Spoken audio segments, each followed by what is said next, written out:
Assalamualaikum warahmatullahi wabarakatuh.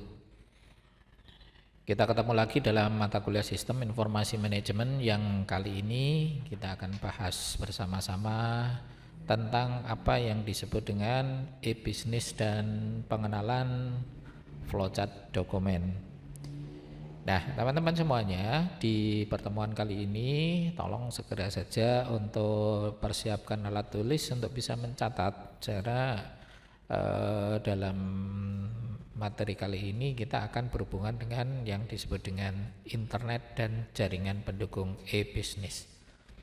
Nah, di dalam e-commerce atau yang disebut dengan elektronik komersial ada kerjasama usaha dalam sebuah perusahaan dengan para pelanggan. Jadi yang namanya e-commerce itu adalah merupakan kerjasama usaha dalam sebuah perusahaan dengan para siapa? Pelanggannya, pemasok, dan pihak lain yang berkepentingan atau yang biasa disebut dengan stakeholder. Nah, teman-teman semuanya, bermain-main dengan e-commerce tidak lepas dari yang namanya internet ya. Jadi karena hubungannya dengan elektronik. Nah, maka dari itu internet sendiri dan jaringan bisnis dalam perusahaan biasa disebut dengan istilah intranet.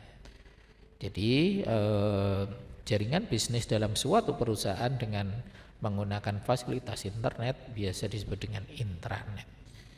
Tetapi kalau antara perusahaan dan mitra dagangnya biasa disebut dengan extranet. Ya, jadi kalau keluar dengan mitra dagangnya antara perusahaan dengan mitra dagangnya atau yang di luar maka disebut extranet. Tapi kalau internet menggunakan fasilitas internet tapi digunakan jaringan bisnis dalam perusahaannya itu sendiri disebut dengan intranet. Nah, sekarang kita akan bahas tentang yang disebut dengan peran e-business dalam bisnis elektronik bisnis ya. Nah, biasanya dalam melakukan suatu bisnis ada istilah yang dinamakan dengan merekayasa ulang proses bisnis internal, yaitu seakan-akan mengganti, merekayasa, menyempurnakan dari proses bisnis internal. Maka dari itu dalam bisnis itu kan butuh yang namanya pesaing atau mengungguli daripada pesaingnya. Nah, ini yang disebut dengan rekayasa ulang. Tidak mungkin sebuah perusahaan akan menggunakan bisnis internalnya atau suatu peralatan bisnisnya hanya itu saja. Suatu saat kalau ada perkembangan kan mestinya juga ikut dikembangkan atau disempurnakan. Maka di sini perlu dinamakan rekayasa ulang. Nah, selain itu peran e-bisnis dalam suatu bisnis perlu diimplementasikan sistem e-commerce atau elektronik komersial dengan para pelanggannya dan pemasok. Mereka akan mengimplementasikan apa yang disebut dengan komersial elektroniknya. Para pelanggan biasanya akan merasa nyaman kalau semakin dimudahkan dalam melakukan suatu transaksi. Demikian juga dengan pemasok daripada perusahaan itu. Jadi lebih dinyamankan apabila kita tidak terlalu banyak berinteraksi secara langsung. Ya, artinya bisa gunakan e-business ini sebagai fasilitas untuk bisa membuat menyingkat kegiatan-kegiatan atau transaksi yang tidak perlu harus tatap muka, tapi kita harus menggunakan peralatan e-business. Kemudian meningkatkan kerjasama perusahaan antara anggota tim bisnis dan kelompok kerja. Jadi perlu diingatkan kepada semua peranan e-bisnis ya. Jadi meningkatkan kerjasama perusahaan antara anggota tim bisnis dan kelompok kerja. Jadi meningkatkan kerjasama, artinya kalau dalam suatu perusahaan itu kan kalau seandainya antara bagian dengan bagian yang lain tidak ada kerjasama, maka akan semakin menurun tingkat bisnisnya, sehingga dalam peran e-bisnis ini diharapkan bisa meningkatkan kerjasama perusahaan antar anggota tim bisnis dan kelompok kerjanya itu sendiri. Ya, terus sekarang kita lihat apa kelayakan sistem, apakah sebuah sistem itu layak dipakai atau tidak. Mari kita lihat bersama-sama. Aspek kelayakan sistem yang pertama adalah berhubungan dengan technical. Ya, apakah hardware dan software yang tersedia untuk menampilkan proses dari sistem yang dibutuhkan itu tersedia secara sempurna atau tidak.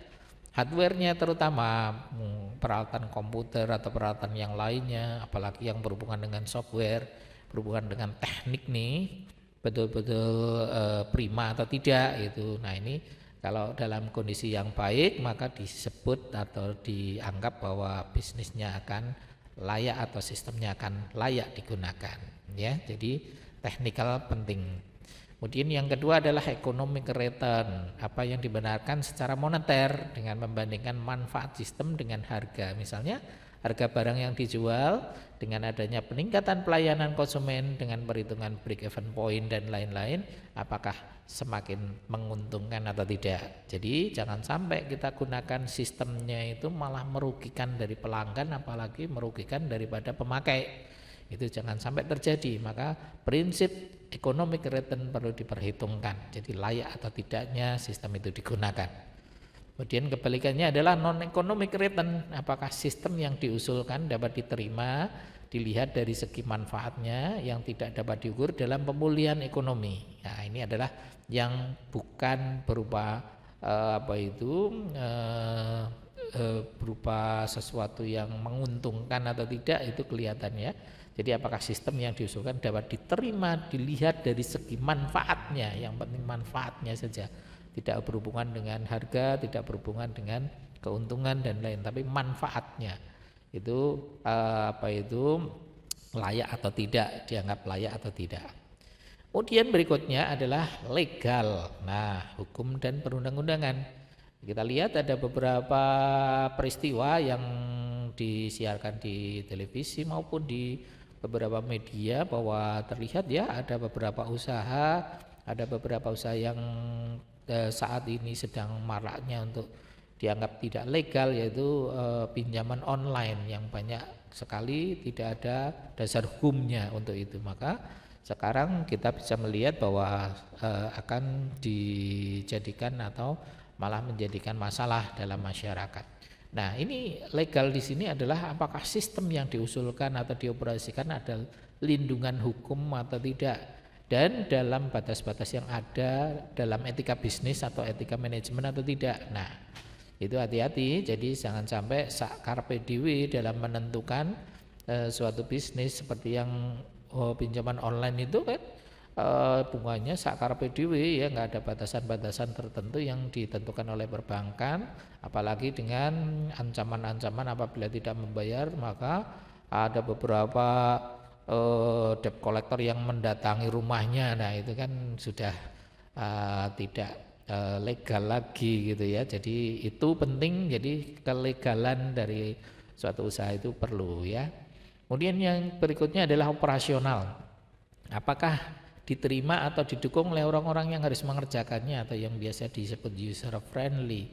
Artinya adalah operasional dari sistem itu mudah digunakan atau tidak gitu ya. Jadi orang yang mengerjakannya harus merasa bahwa sistem yang digunakan mudah digunakan untuk membantu kegiatan usaha sehari-hari atau transaksi sehari-hari. Kemudian yang berikutnya adalah jadwal, apakah sistem yang bisa dioperasikan dalam batas waktu yang sudah ditentukan.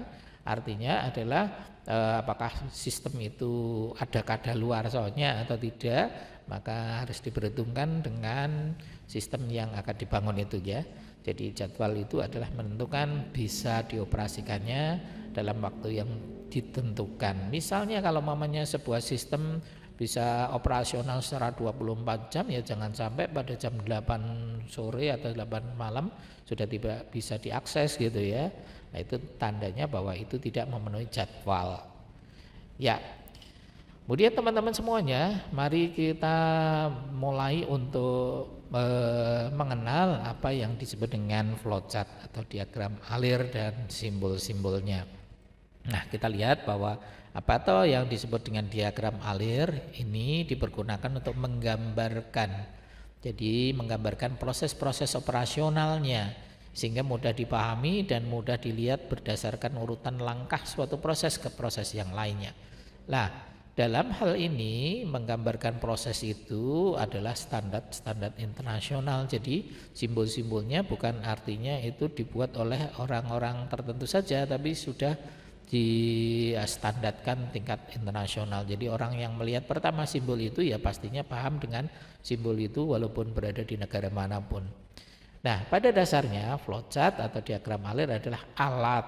Jadi inilah merupakan suatu alat yang digunakan untuk apa? Melakukan perencanaan proses, analisis proses, dan mendokumentasikan proses sebagai standar pedoman produksi. Ya, jadi hanya merupakan alat bantu yang digunakan untuk perencanaan suatu proses. Jadi nanti kalau penjenengan pada saat di semester 4 atau semester 5 sudah mulai akan menyusun proposal tugas akhir, maka dokumen-dokumen flowchart atau flowchart dokumen ini akan banyak sekali membantu untuk perencanaan proses itu sendiri. Jadi supaya ada garis lurus bahwa ini akan nantinya menuju ke arah mana dalam pembuatan program yang panjenengan akan susun itu. Nah, teman-teman semuanya, saya contohkan ini adalah beberapa simbol-simbol yang perlu panjenengan siapkan. Jadi saya mungkin memberikan tugas kepada Anda semuanya di kelas reguler sore ini. Setelah ini panjenengan silahkan mendownload atau mencari sumber-sumber dari internet tentang simbol-simbol flowchart khusus untuk flowchart dokumen saja. Jadi ya khusus untuk flowchart dokumen. Perhatikan yang ada di atas, simbol yang pertama adalah simbol input ataupun output. Panjenengan cari, kemudian nanti setelah ketemu di print atau dicetak, kemudian setelah dicetak tempelkan di buku panjenengan masing-masing, buku catatan ya. Supaya apa? Besok pada pertemuan berikutnya panjenengan mau cari simbol tertentu yang saya perintahkan sudah bisa menemukan. Ya. Kemudian simbol yang kedua adalah simbol input atau simbol yang kedua adalah simbol ini ya, simbol input atau output. Kemudian simbol yang kedua adalah sebentar.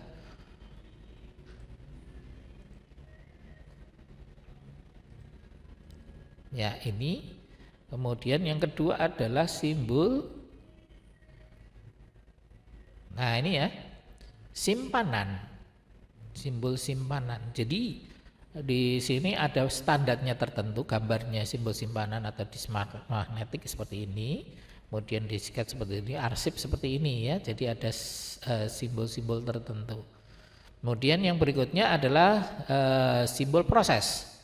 Di sini ada proses pengolahan komputer, operasi manual, atau proses yang dijalankan oleh perangkat lain, dan operasi pengetikan offline. Kemudian yang berikutnya adalah simbol alur atau simbol-simbol lain. Nah, ini ada beberapa panah, ada simbol-simbol yang lain.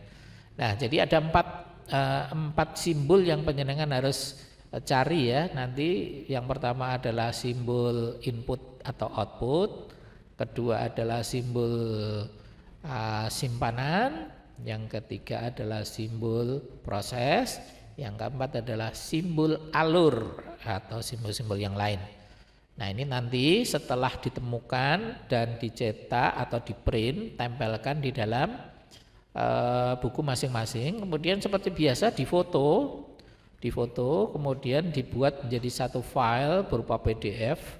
Kemudian panjenengan kirim ke classroom yang nanti panjenengan kirim melalui tugas ya. Jadi seperti itu tugas untuk pertemuan kali ini. Panjenengan juga selain mendengarkan atau menyimak video yang saya sampaikan ini, juga panjenengan membuat tugas yang sudah saya sampaikan yang tadi.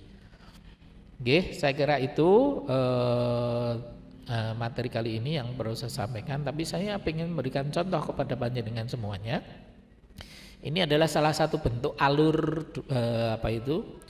alur daripada sebuah proses pembuatan kartu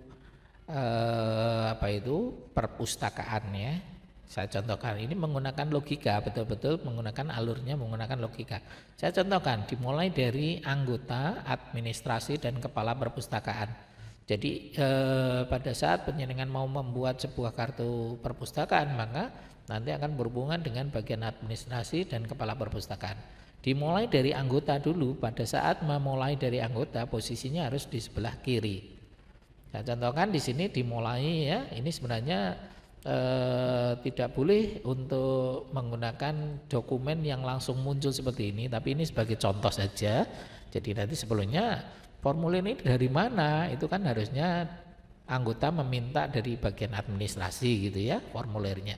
Tapi ini saya hilangkan. Jadi nanti kalau panjenengan betul-betul akan membuat sebuah gambar flowchart, ya harusnya di sini ada kegiatan manual yang meminta formulir ke administrasi. Tapi ini saya abaikan ya. Kemudian formulir yang sudah diterima oleh anggota, maka langkah berikutnya dilakukan pengisian formulir. Jadi formulir yang tadi sudah diterima oleh bagian administrasi diisi oleh anggota. Kemudian setelah diisi, setelah selesai, kemudian formulir akan diberikan ke bagian administrasi. Coba jenengan bisa lihat formulir yang bawah ini dengan formulir yang atas. Ini kelihatannya tulisannya sama, gambarnya sama, tapi sudah berbeda.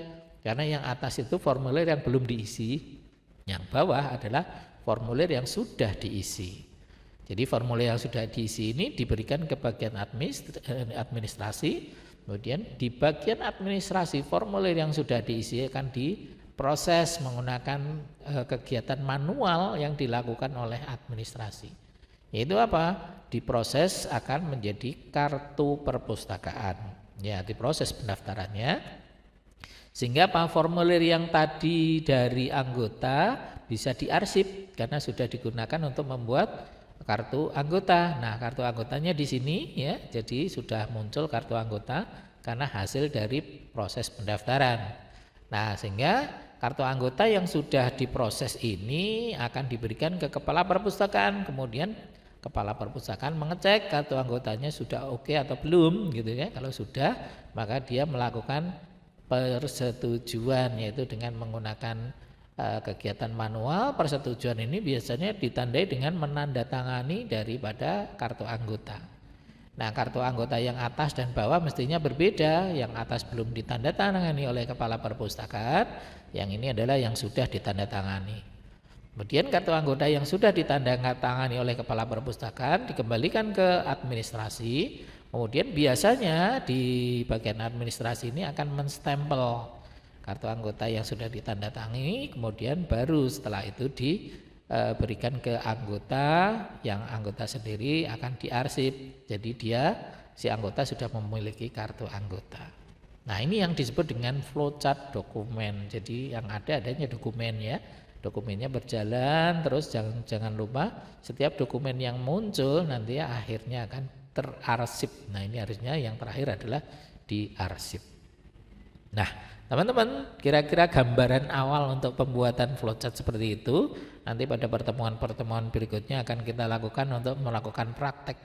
Ya, praktek pembuatan atau menggambar flowchart dokumen. Walaupun nanti pada saat jalannya pertemuan kita akan dilakukan dengan online, tapi tetap gunakan atau sampai betul-betul paham, karena nanti di semester 4 atau 5 panjenengan akan menggambar ini betul-betul sesuai dengan keadaan nyata dalam suatu perusahaan yang panjenengan lakukan survei gitu kan. Jadi harus betul-betul paham. Dan nanti saya akan memberikan tugas-tugas berikutnya, bisa berupa tugas individual atau tugas yang berbentuk kelompok. Nah, sementara itu dulu pengenalan daripada pembuatan flowchart dokumen.